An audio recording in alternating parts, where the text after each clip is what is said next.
Today on Grace Unfiltered Podcast, we welcome Gordy Clemens, a man whose life has been anything but ordinary. Gordy's journey is packed with fun, adventure, and unforgettable moments. From playing basketball across Europe to channeling the king himself as an Elvis impersonator, to acting in a documentary movie, and even making a guest appearance on a nationally syndicated talk show. But the real story, it's not just the highlights, it's how the highs and lows shape Gordy's life in miraculous ways. Join us at his Indiana dining room table for a raw, inspiring conversation that will entertain you, challenge you, and maybe even change the way you see your own story.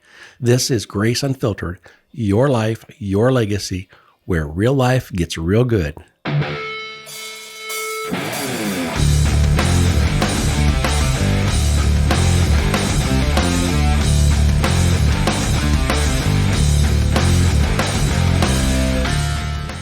Well, Gordy, I've known you for over 10 years or longer, maybe 15, but I don't know if you remember how we met. I want to say we met at a Men Following Christ event.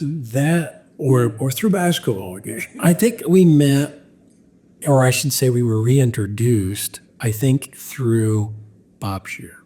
I think. That could be. And that's because you had just finished a movie. Oh. And I was working on a movie script. Yes. And that's how we kind of got reintroduced. But actually, you were a basketball counselor at Grace College. Now you're age And so I know. And you, I guess, too, because you were my coach when I was a basketball camp. And I attended 5 years at basketball camp. And you're my coach. And then because of what I was doing professionally at the time with, in media and this movie script, Bob thought I should meet you, and then we kind of reconnected. I remember mentioning that, but I didn't know if you remembered because of this basketball. Because 15 years ago, I think, when we had started. But I wanted to talk to you because you've had an interesting life. After you went to college and played basketball, local college, you went on and played in the European. I played a professional in semi-Europe and like 3 in Australia. Yeah, because you're a tall guy and a good basketball player, and you're kind of a local celebrity. My family was well known, number one. I had some brothers that were great football players and just, had a family name around town, that sort of thing. And yeah, I might have been one of the better basketball players for a while, but they come and go. Yeah. But you came back after playing the professional league in Europe, and you opened a restaurant. A restaurant. So It bared your name. It bared my name. Gordy. Not initially, but yes, Gordy's Sub Pub. Gordy's. Yeah. Is that how you got involved in show business in terms of, and sports is kind of show business, but I'm thinking more of the Elvis. Oh, the entertaining and Elvis. It flowed into that. Literally fell into that. I was never a singer or a performer. I was never in a play. I never was in the church choir or any choir. You didn't grow up singing. I did not grow up singing.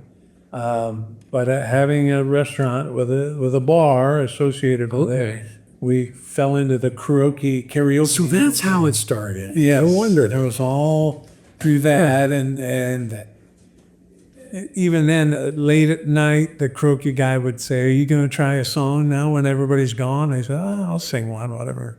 And we started playing a few Elvis songs because, you sound pretty much like Elvis, and there was another fellow in town, my friend Lonnie. Did you know Lonnie Witham? He's from your area. He went to Triton High School. Witham, huh?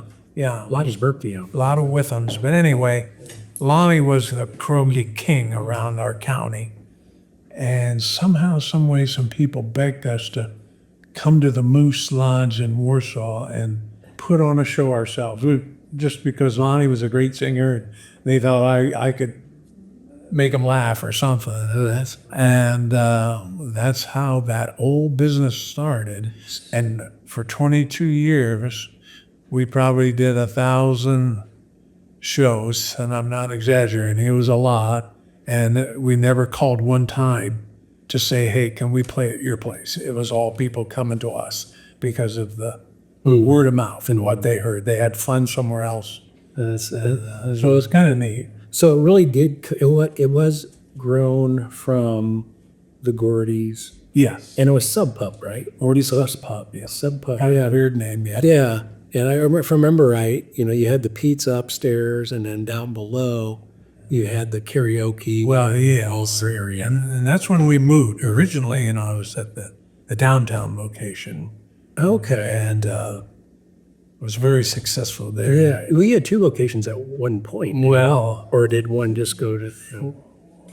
that's one of my painful lessons in life, is when we moved to that bigger facility. Oh, I see. And Bring more overhead. it was a harder building to operate. I see. But yeah, we had the 2 floors, pizza. I don't know if you know this, but my oldest brother, and his wife met at Gordy's. So Stories. So it was kind of a matchmaking place. I've heard that more than once. Yeah. But then you actually then became a venue for appearing as Elvis there at your restaurant too. Well, we would that we would do a show once in a while. Yeah. I tried not to do too many and more so. Yeah. So that was your first kind of showbiz, if you will, bug, if you will. And then the Hollywood came to town. Well, that wasn't for me or my calling either. Yeah, but you were in a movie. Yeah, my son was. Your son was mostly cast. Yeah, and I was. And then you got cast. You played yourself. I played myself, the dad who was overbearing on his child. It was supposed to be a documentary, but we had our roles split. Yeah, that was fun. That was back in the what? Was that 2000? 2004? Yeah. That led to a talk show, if I remember right. We were on Ricky Lake, son of the world's most embarrassing dads. And my son gets tall and says, we'd like to bring you and your dad. And That's great. with the rest of the embarrassing dad. And so he had to convince me it was worth my while to go be on TV as the world's most annoying dad. What's in it for me? I did that. Yeah, I mean, I guess that doesn't happen every day. No, it doesn't. So like I said, you've had an interesting life. And if we dig deep enough, we could probably find a clip or a photo or still photo or something. Good luck with that. That's a deep Google. Yeah, that's fun. So yeah, you've had a lot of fun in life. You've had as many people do, you've had your highs, you've had your lows, and it seems like it's in those low periods is where we really grow. Oh, yeah.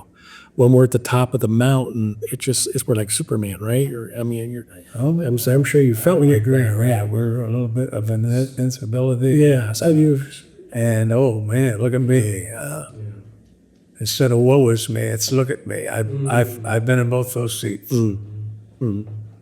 So we've have a snapshot of that top of the mountain, or the woe is me, as opposed to low is me. But what would you have, or encouragement that you would have, or a bit of advice maybe that you would want to the viewer, your family, your offspring, grandchildren that you would never meet, and I'll be in that same situation where I won't meet like that you would want to share with them before they make it to those highs in life where they're soaring like eagles and they feel like they have the world on a string.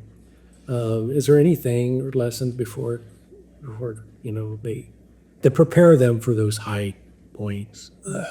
My greatest lessons in life, the ones that sunk in and changed me the most in the strongest ways and made me more of the man I always thought I could be, should be, wanted to be, have to do with my faith and where I was on that walk with my faith.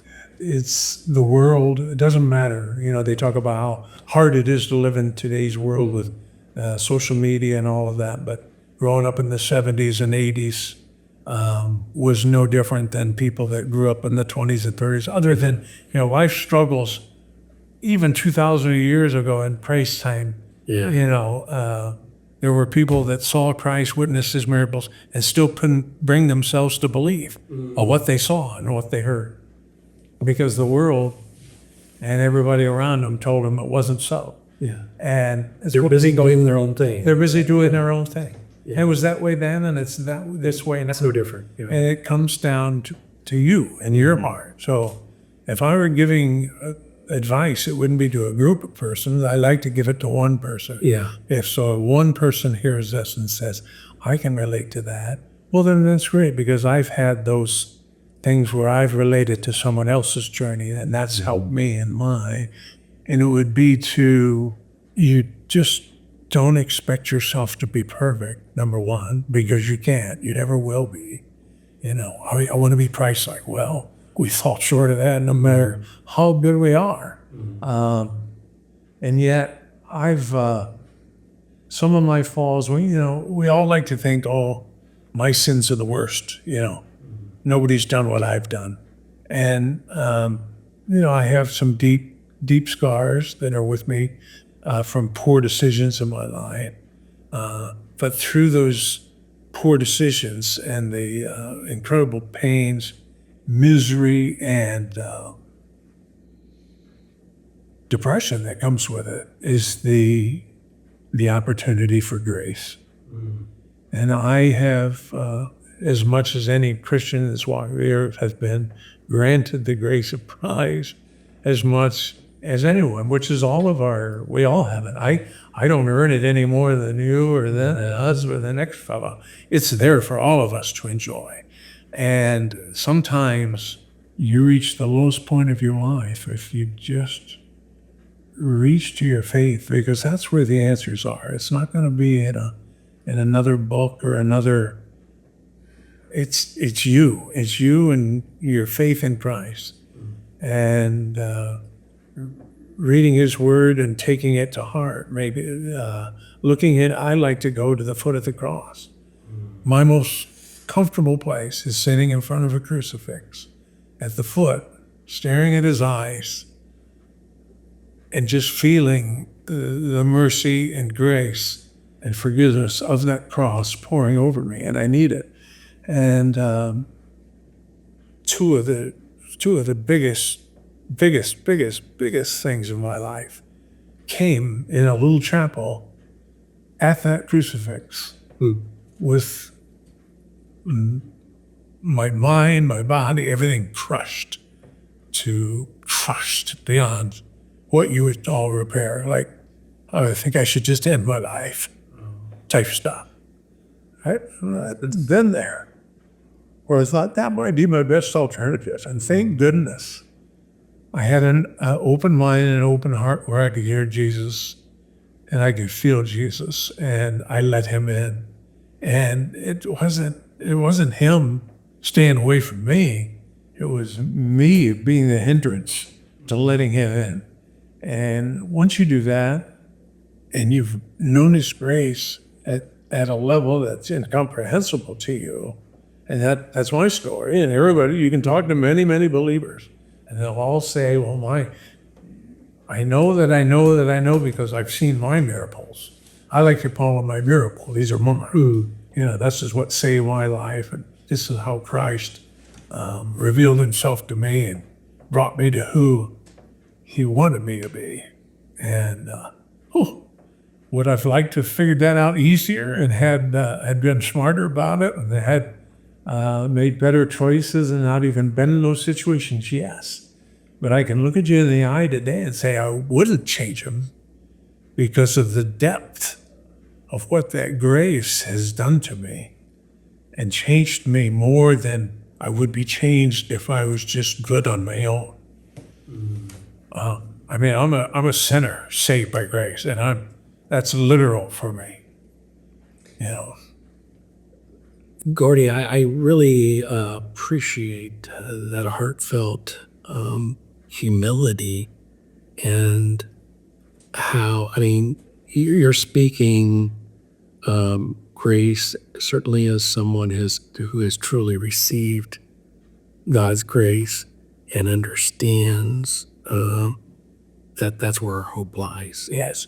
And you clearly have communicated some very low points from the mountaintops, and I cannot help but think that, and we don't know how this fully could be used, but just hearing you talk, I would certainly think that there are some people that will be helped profoundly by your humility and your telling your story and really the depths of the highs and the lows.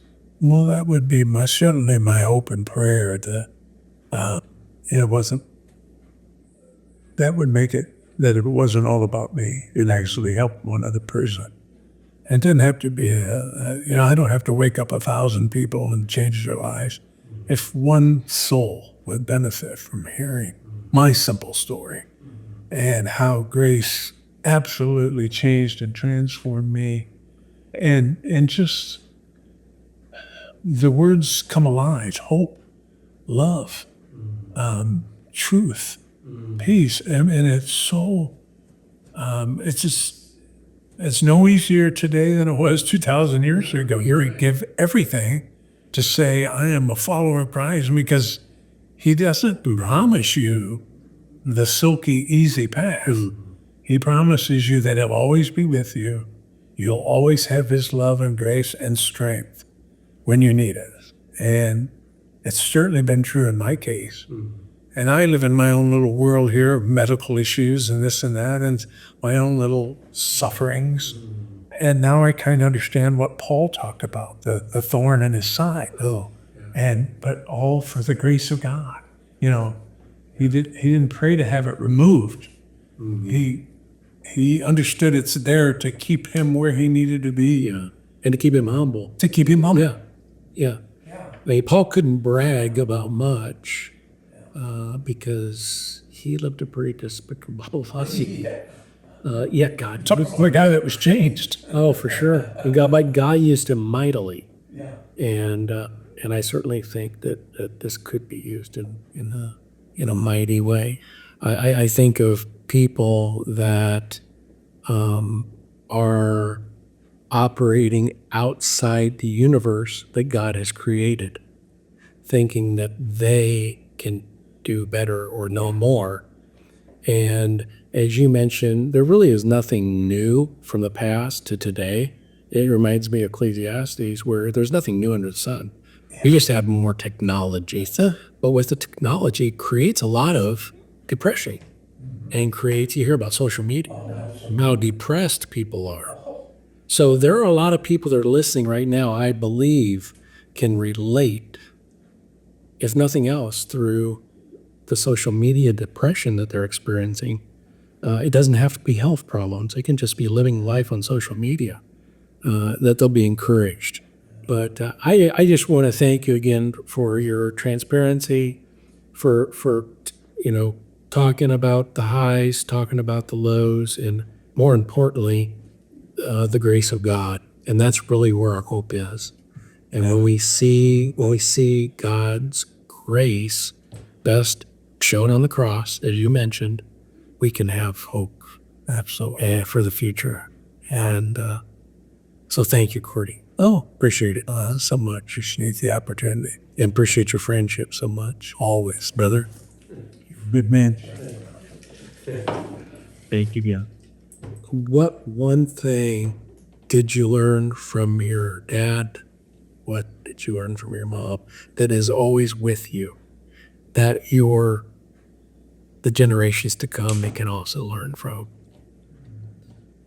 Do you ever think about, okay, I learned this from my mom. This was the dominant thing my mom caught. And it doesn't have to be spiritual. Right. It can just be practical, and it's just a fun question to ask. My mom was one that was very physically active, still is today. She's 85, the youngest 85-year-old I ever met. She says, don't stop voting. Just keep moving. Stay as active as you can, as you physically can. Stay as active as you can. So that's the thing I learned from her. My dad was protect your credit.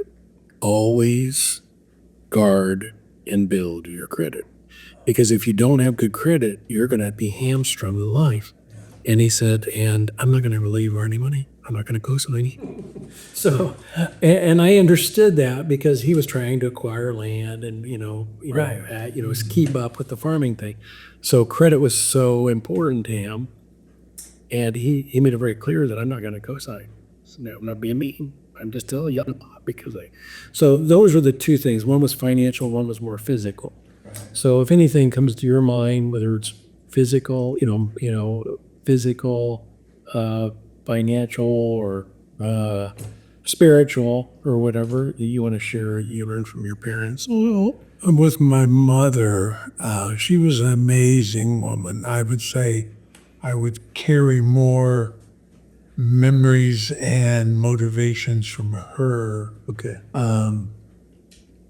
She was a very sickly child, scoliosis, severe scoliosis, spinal meningitis, scarlet fever. This is in the 20s and 30s, where the medical miracles weren't quite as common as they are today, maybe. They told her she'd never have children. Well, she ended up having 10, and I was number 9. She said she had any? I had 9 brothers and sisters. She had 10. Yeah. I'm a very grateful number 9 that she kept. So you're the She kept trying to show us the baby. No, Tommy's the baby. Okay, I don't think I ever met Tom. Oh, You don't think so anyway. he's now turning 64. And there you go. Okay, he's still a couple years. So, but my mom was just in an incredible spirit.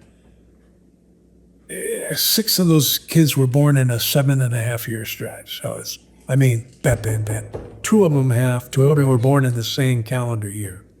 That's how fast they came. Anyway, I was after that old rush.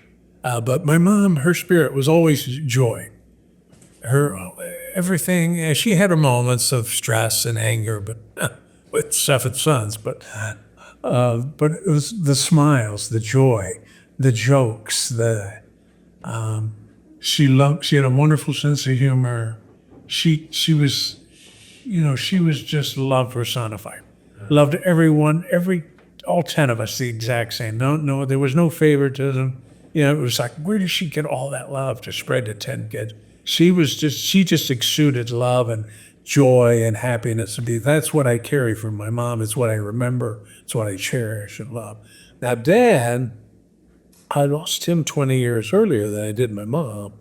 And my father was, by the time I'm born, we'd moved to Warsaw. I'm only 2 years old, and he had this bowling alley. Well, he worked 18-hour days for 20 years to make that bowling alley go. He moved a family of 9. Tom was born here.